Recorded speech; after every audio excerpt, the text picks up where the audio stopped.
Bismillah ar-Rahman ar-Rahim. In the name of Almighty Allah, the entirely merciful and the specially merciful. Dear viewers, welcome. Welcome to this program. Welcome to Treasures from the Holy Quran. All of us are lucky because we are spending our time in the best way that we can use in this life. We are spending our time properly when we explore what Allah subhanahu wa ta'ala says in His book. Try to imagine if that there are 30 million books on the shelves of all these libraries across the globe, or more or less, yet there is only one of them that carries the exact words of Allah subhanahu wa ta'ala. And we are spending this time, this high quality time, with the book of Allah subhanahu wa ta'ala. It's really amazing. You don't have this opportunity everywhere in the world. You have it only in limited places. Yet it is free. Yet a lot of people are not aware of that, and they don't know how to use their time properly. And I encourage you and I invite you to use it properly. That's what we are doing here. That's why we call this program Treasures from the Holy Quran. Every time we take one short verse from the Quran, and all the verses, no exception, all the verses of the Quran, from cover to cover, almost in these 600 pages, every verse, every statement that Allah subhanahu wa ta'ala says in the Quran, yes, is of a golden quality. It's really amazing, and we are using it. Please try as much as you can to understand it, and even if you don't understand it fully, take the name, the number of the ayah and the number of the chapter, and then go to references that had been written by authentic scholars and get more knowledge about it. And then once you feel that yourself, there's no maximum limit. It's open for everybody. What I learned today, tomorrow is not equal with what I learned tomorrow. So every day we are learning when we learn from scholars. So we have this opportunity to review and review our knowledge and get it more accurate. And then after that, we know our role, that we are supposed to share it with others. This is one of the targets, one of the goals that I have in this program. So may Allah subhanahu wa ta'ala give us the support and the ability to continue doing this throughout our life. Today we are coming across one of these beautiful ayat. It's ayah number 20 in chapter 59. It's called Surah Al-Hashr. It's a very short verse, and I encourage you to memorize it. Even while I am saying it, you can do this memorization. You see, these statements that come in the Quran, they are ayat from Almighty Allah. But you find that the nature of these, some of these statements are in the form of questions. And that's why you cannot resist the beauty of reading and reciting the whole Quran. And some people finish it in 3 days. Some people finish it even in less than that. Some people are willing to finish the whole entire Quran in the whole day. And this is not encouraged, by the way. What is encouraged is the Sunnah of the Prophet ﷺ is to teach us to recite portions from the Quran depending on the time that's available for you, because we are busy doing other things. But the most important thing is that when you read, when you recite, when you have opportunity to listen, you reflect upon it and you ask yourself, without these questions, these reflections, reflective personality, you don't get the benefit. So all the time, and I wish that this would be a golden book for all the teachers and all professors. you find all the questions that you can think of. It makes people, it makes particularly students, yes, are encouraged, are motivated to think, why is this? What is happening? How can I compare it with others? And so they would ask. It leads to many questions that are needed for clear understanding. And the purpose, the benefit, real benefit is that when you understand the essence of any subject matter you deal with, so how about the most important subject matter that deals with life, not only life, but the second life, later life. So it's something that really you don't find a book like it. That's why it is irresistible. Whoever have a chance to read it, he will never be able to stop reading it. All the time, he or she are encouraged and motivated to read it too regularly. And this is the purpose. And this is the purpose of the Quran, is to be read regularly, as it is mentioned on the cover of it. Al-Quran, this long and at the end of the word Al-Quran itself, it tells us it has to be done on regular basis. You want to benefit from it? Keep reading it regularly. Don't leave it for long times, otherwise your heart will be hardened. And you want to soften it. The way to soften it is to reread it, to start reading it regularly. As you take medicine, as you take a dosage of medicine on regular basis, this is the medicine. This is the cure. So if you deal with it regularly, let's say 5 minutes every day, 10 minutes every day, 15 minutes every day. Let's say you do the 15 minutes early in the morning. I love to do that. After Salat Subh, I do this. After the Adhkar, yes. And a lot of people do the same thing, but some others may do it before they sleep. Some others may do it during the day. Whenever you have opportunity, that's why now there is no excuse for anyone. All of us have this Quran recorded in their mobile. We have it recorded on the mobile, so we have the opportunity to read it while we are commuting, while we are sitting, while we are doing anything. Just take the time, get the time, and be consistent with it. Inshallah, you will find the impact. Again, going back to this verse that requires a lot of thinking. It's ayah number 20, verse number 20, chapter number 59. أعوذ بالله من الشيطان الرجيم. This is how it reads in Arabic.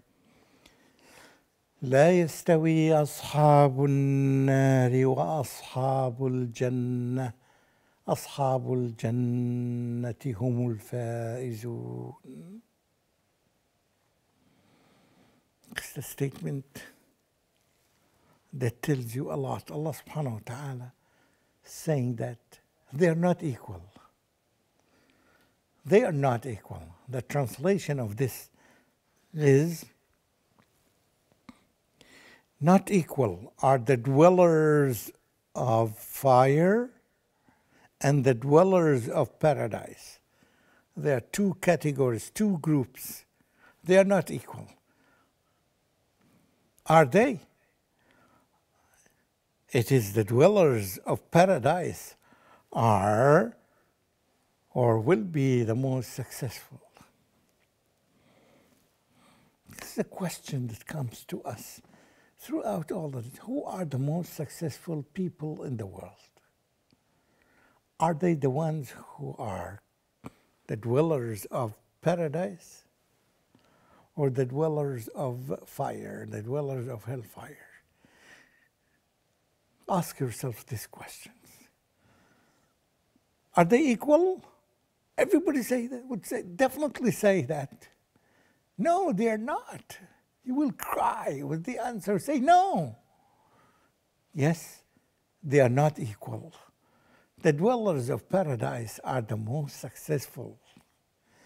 And then if this statement is there, so you ask yourself, are you one of those dwellers of paradise? Or are you one of those dwellers in hellfire? Be smart, be brave, be courageous. Ask yourself this question. Are you one of those or one of those?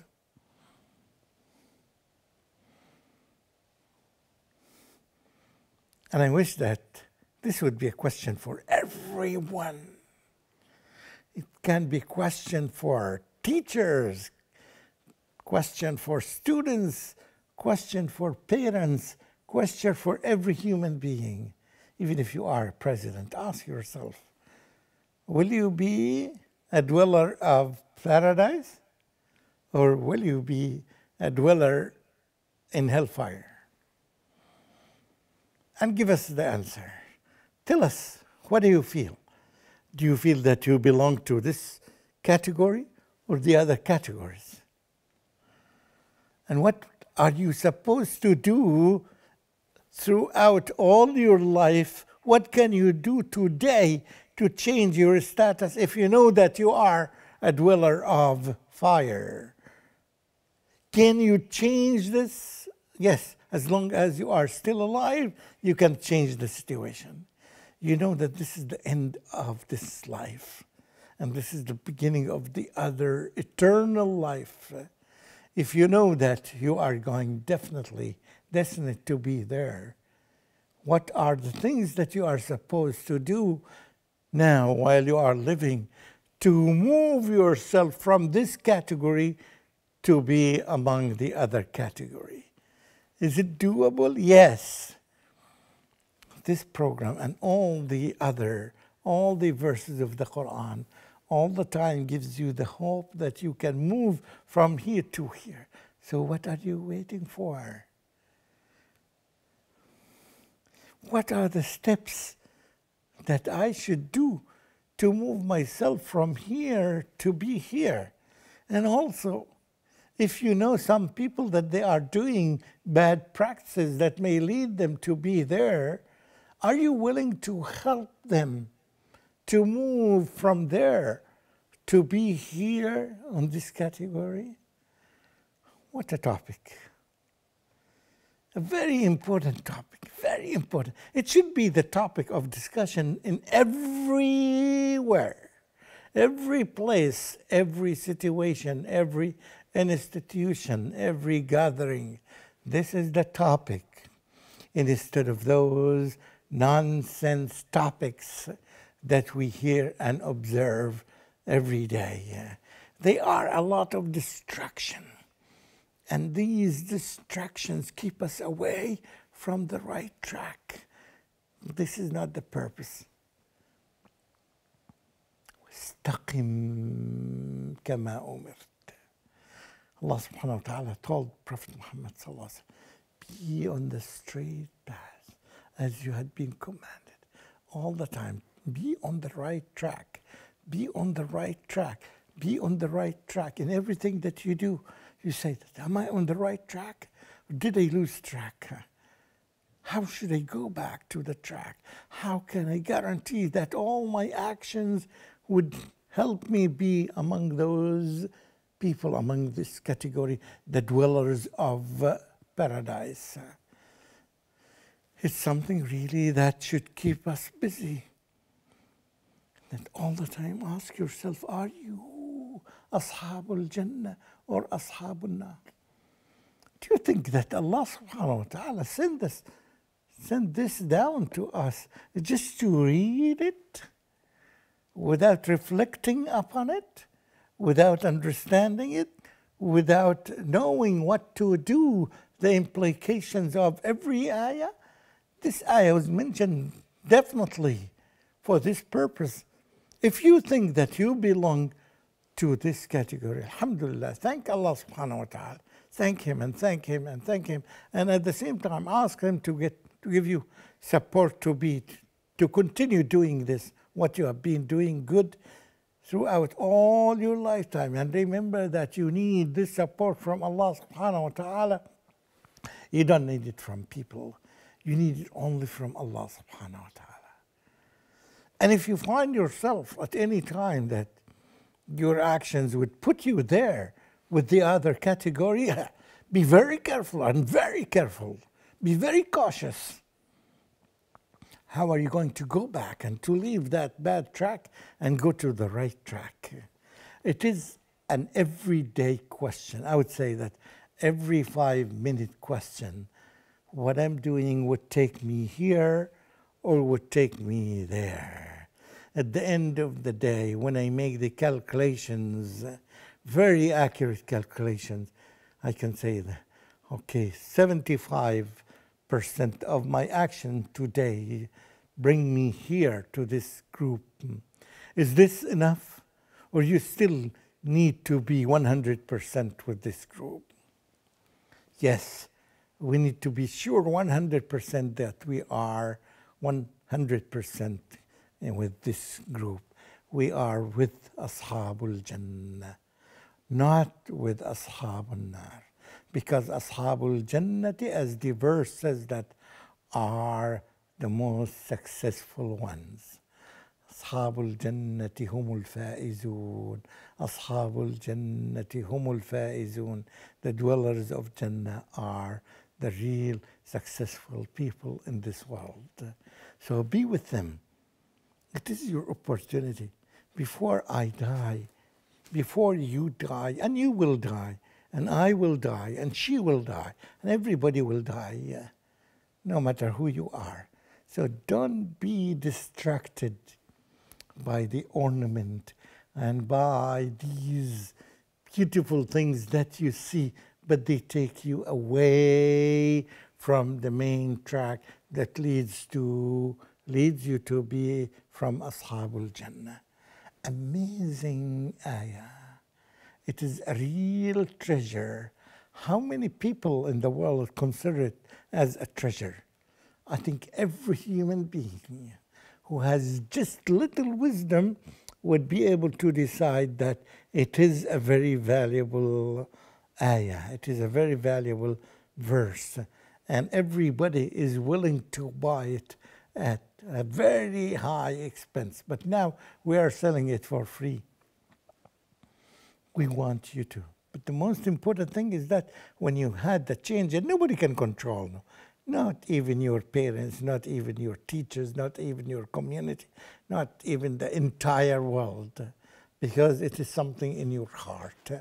Once you open your heart to the truth, once you start acting on the right track, you thank Allah subhanahu wa ta'ala day and night for this blessings and for all the blessings that He gives us all the time, and ask Him to help you to be consistently on the right track until we die and we meet Him on the Day of Judgment. Ameen, ameen. وآخر دعوانا أن الحمد لله رب العالمين والسلام عليكم ورحمة الله وبركاته.